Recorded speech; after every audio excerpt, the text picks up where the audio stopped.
وإذ قال إبراهيم رب اجعل هذا البلد آمنا واجنبني وبني أن نعبد الأصنام رب إنهن أضللن كثيرا من الناس فمن تبعني فإنه مني ومن عصاني فإنك غفور رحيم ربنا إني أسكنت من ذريتي بواد غير ذي زرع عند بيتك المحرم ربنا ليقيموا الصلاة فاجعل أفئدة من الناس تهوي إليهم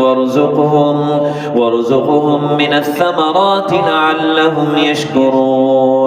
ربنا إنك تعلم ما نخفي وما نعلن وما يخفى على الله من شيء